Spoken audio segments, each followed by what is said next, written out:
নমস্কাৰ।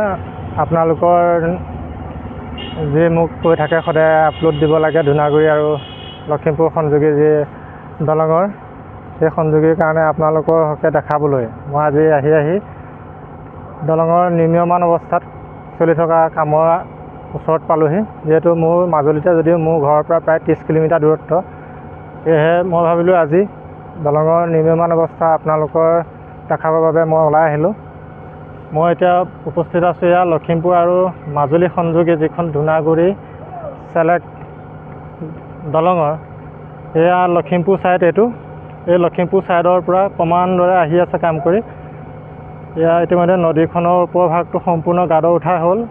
এইটো আমি যিটো ৰাস্তা অহা যোৱা কৰোঁ সেই ৰাস্তাটোৰ পৰা মই য'ত আছোঁ সেইটো অহা যোৱা কৰা ৰাস্তা, এয়া ওপৰলৈও এয়া কাম কৰি আছে। ইয়াক খোৱা বোৱা সময়ৰ কাৰণে আমি পাইছোঁ সুবিধাটো কৰিবলৈ।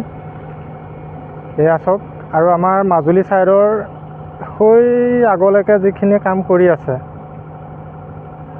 বনুৱাসকল আহিছে পিছ টাইমৰ ধৰি লওক কাম কৰিবলৈ।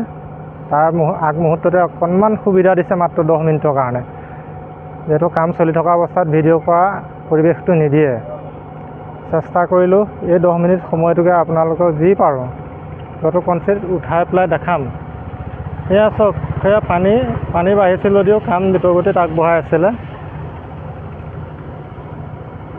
ইটো পাৰৰ মাথা হৈ খুঁটা 1, 2, 3, 4, 5 বহুতখিনি আছে। আৰু বামলৈও এয়া আমাৰ মাজুলী পাৰটো এনেদৰে আহি এইখিনি ৰাস্তা, এইটো অহা যোৱা ৰাস্তা ঘাটলৈ যোৱা, এয়া কাম হৈয়ে আছে। বনুৱাসকল আহিছে, মই যিমানখিনি পাৰিছোঁ দেখাবলৈ চেষ্টা কৰিলোঁ। চাওক, মাজুলী পাৰৰ বনুৱাসকলে কাম কৰাৰ কাৰণে আমাক তললৈ যাবলৈ নিদিয়ে। এইখিনিতে যি কৰে কৰিবলৈ কৈছে। গাদৰখিনিও ফিটিং কৰি থৈছে তলত, ওপৰৰ কামখিনিত উঠাব।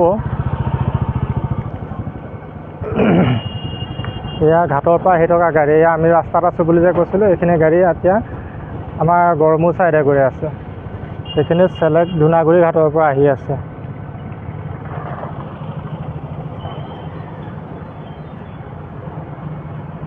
এয়া সেইখিনি গাদ ওপৰত উঠাব, আৰু তাৰপিছতে এই দুটা কোঠাত গাদ উঠাবলৈ বাকী আছে। এটা ষ্টেপত 6টাকৈ গাদ পৰিছে। ইয়াত ফুটফাট থাকিব, ফুটফাটৰ পজিশ্যন সেইটো। ইয়াত নিৰ্মীয়মান অৱস্থাতে আছে। প্ৰায় 50% কাম আগবাঢ়িছে বুলি ক'ব লাগিব। যিহেতু